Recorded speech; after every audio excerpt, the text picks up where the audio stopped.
Olá, eu sou a professora Kitty Guedes e a gente nessa aula vai dar continuidade à cotangente na circunferência trigonométrica.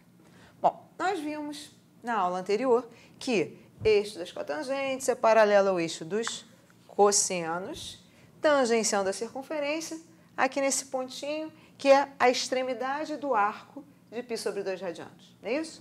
Bom, e aí a gente viu que para a gente encontrar a cotangente de um ângulo, vou chamar esse ângulo aqui de alfa, para encontrar a cotangente do ângulo alfa, a gente prolonga a extremidade até encontrar o eixo das cotangentes, portanto, esta medida é a cotangente de alfa. Tá. Agora eu quero saber o seguinte, eu quero saber como é que são os sinais da cotangente.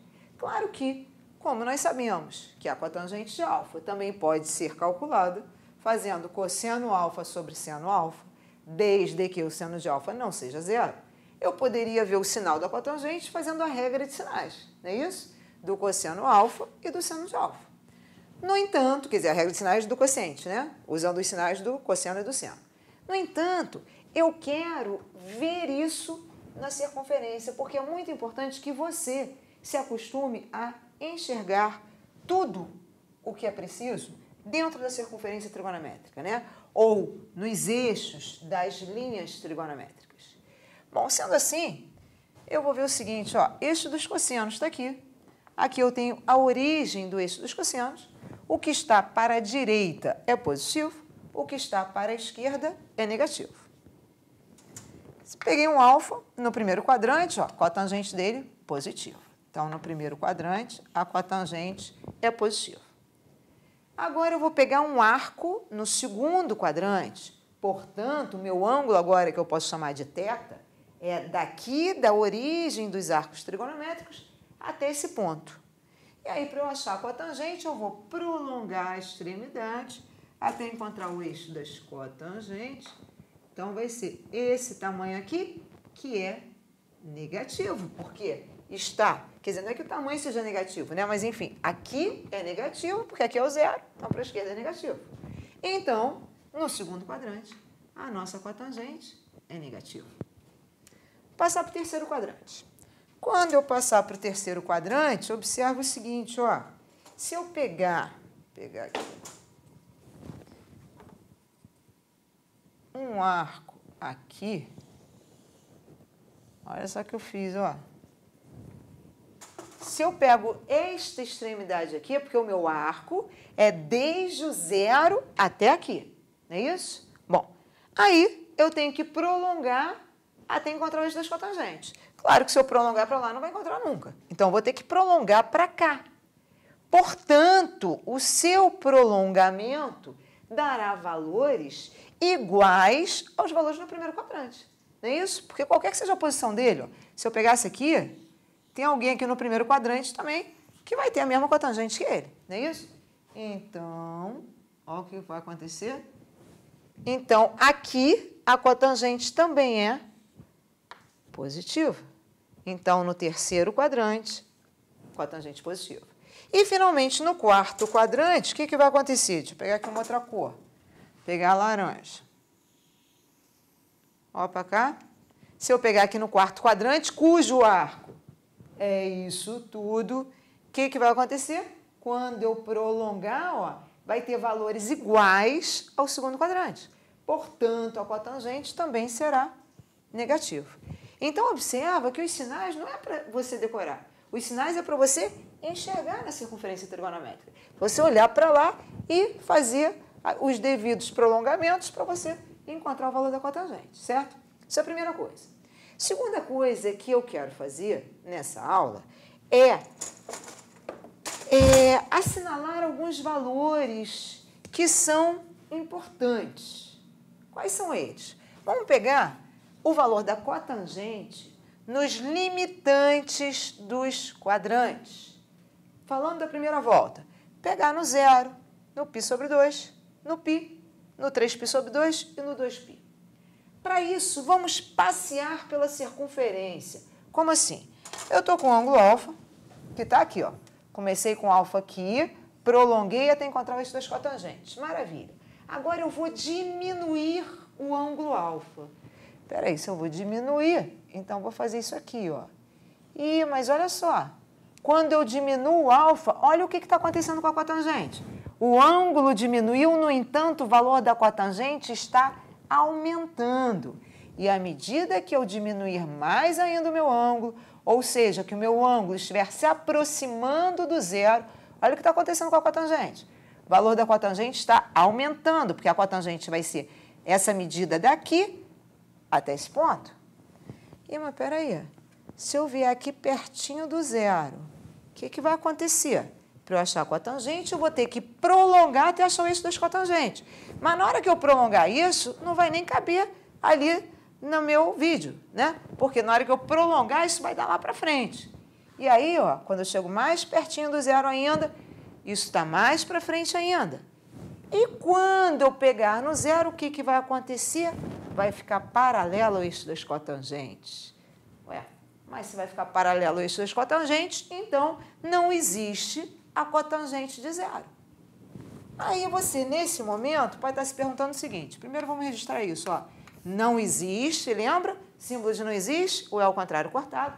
Não existe a cotangente de 0 radianos.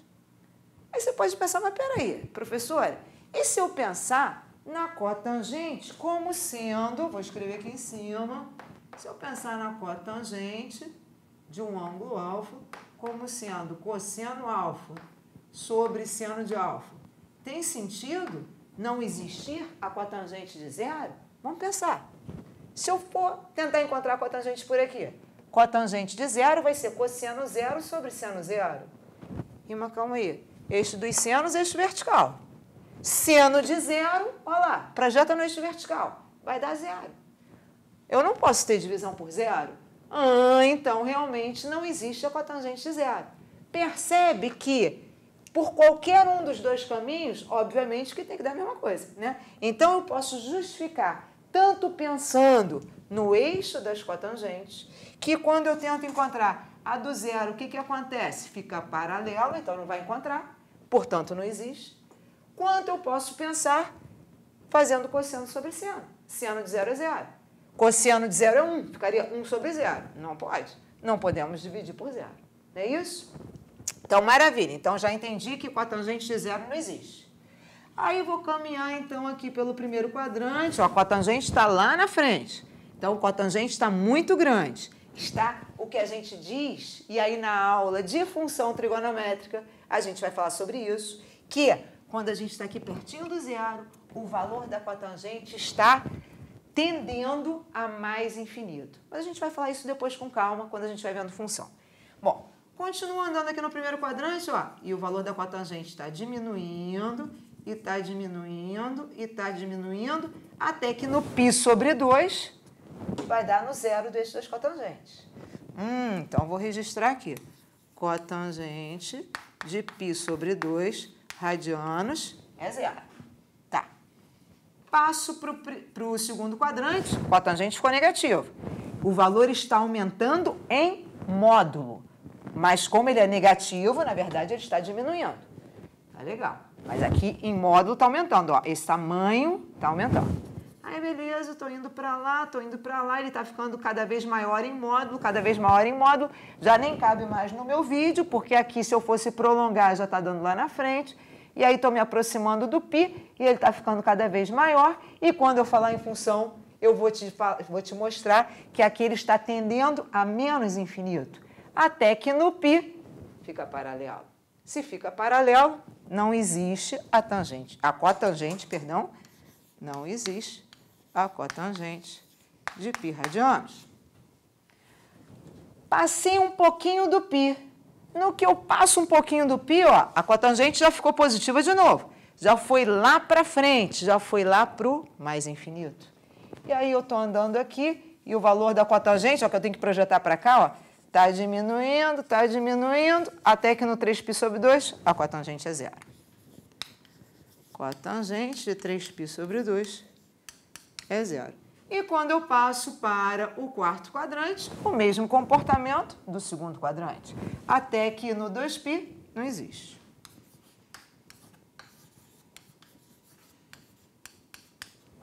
E aí eu penso o seguinte, mas peraí, tá? Não existe cotangente de zero.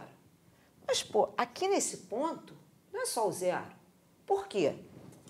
Tudo bem, eu tenho zero, mas eu também tenho o 2π, e eu também tenho o 4π, e eu também tenho o 6π. Ou seja, aqui eu tenho todos os arcos côngruos ao zero. Arcos côngruos, já vimos em outra aula, são arcos cuja extremidade na circunferência trigonométrica é a mesma. E como é que é o que a gente chama de forma geral dos arcos cuja extremidade é aqui no zero? Vamos pensar qual é o padrão que está acontecendo aqui. Eu tenho zero, eu tenho uma volta em radiano, 2π. Eu tenho duas voltas, porque uma volta é 2π. Eu tenho 3 voltas, eu tenho 48 voltas, eu tenho menos uma volta, eu tenho menos 37 voltas. Então, peraí. Então, eu tenho um número n de voltas. Um número qualquer de voltas. Claro que, se o n for inteiro, né? Eu não posso pegar um n fracionário. Porque se ele for fracionário, eu vou quebrar a volta. Aí já não está mais valendo. Então, ao invés de dizer que não existe a cotangente de zero, eu vou escrever isso aqui, pegando a forma geral dos arcos côngruos ao zero. E dizer, então, que não existe a cotangente de um número inteiro qualquer de voltas. Um número inteiro qualquer, eu vou chamar de n. De voltas, uma volta é 2π.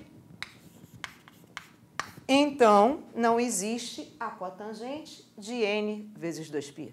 Tem muitos livros que aqui nessa forma geral, aliás, eu acho que a maioria deles, usa 2kπ. É a mesma coisa. Eu, particularmente, acho mais interessante assim, porque eu acho que aqui salta aos olhos que eu tenho n voltas, porque 2π é uma volta. Então, você tem que olhar para cá e falar assim, tá, isso aqui são n voltas. N voltas, cai aqui. Claro que isso valendo para n inteiro. Para não quebrar a volta, né? Para não partir a volta. Bom, isso são os arcos côngruos ao zero. Mas, bom, portanto, inclui esse aqui, né? O 2π. Mas, peraí, tem um outro aqui, né? Tem o π também. Também não existe a cotangente de π pelo mesmo motivo, só que está aqui, nesse outro ponto.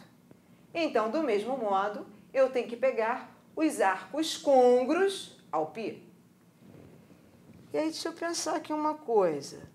Bom, côngruo ao π, se aqui eu tenho um número inteiro de voltas, para eu vir para cá, eu posso dar uma volta completa, ou n voltas completas, e depois andar mais meia volta. Meia volta, π radianos. Então, eu posso, por exemplo, dizer que a forma geral dos arcos côngruos ao π são n voltas mais π, que é meia volta. Ficou feio isso, né? Vamos escrever isso aqui direitinho. Vamos colocar isso aqui retinho. Então, olha só. Aqui eu tenho n voltas mais meia volta, que é lá o π. N vezes 2π mais π. Peraí. Posso colocar o π em evidência aqui, né? Se eu puser o π em evidência, vai ficar π que multiplica 2n mais 1. Pera. 2n mais 1, o n é um número inteiro. O dobro de um número inteiro vai ser um número par. Quando eu somar com 1, vai dar ímpar. Então também posso enxergar isso como um número ímpar de vezes o π. Mas o π é meia volta. Então, eu posso pensar nisso como um número ímpar de meias voltas. De fato, um número par de meias voltas cai aqui. Portanto, um número ímpar de meias voltas cairá lá. E aí eu posso dizer que não existe, então, a cotangente de 2n mais 1 vezes π. Também com n inteiro.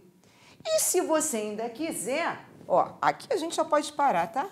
Aqui já está maravilhoso. Mas se você quiser, você também pode perceber o seguinte. será que não daria para eu juntar essas duas informações numa só? Se não existe a cotangente nesses dois pontos aqui, quer dizer, na verdade não é nos dois pontos, mas nos arcos côngruos ao zero e ao π, será que não teria uma forma geral que satisfizesse os dois pontos simultaneamente? Deixa eu ver. Eu ando meia volta, depois eu ando mais meia volta, e ando mais meia volta, e ando mais meia volta. Se eu tenho um número par de meias voltas, cai aqui. Um número ímpar de meias voltas, cai aqui. Bom, mas então, se eu tiver um número qualquer de meias voltas, ou eu cairei aqui, ou aqui. Portanto, um número qualquer inteiro, para não quebrar a meia volta, um número qualquer inteiro de meias voltas cairá ou aqui, ou aqui. Espera aí, um número inteiro qualquer de meias voltas. Um número inteiro qualquer, n. Meias voltas é o π. Então, eu posso escrever essas duas expressões aqui, essas duas informações, numa informação só.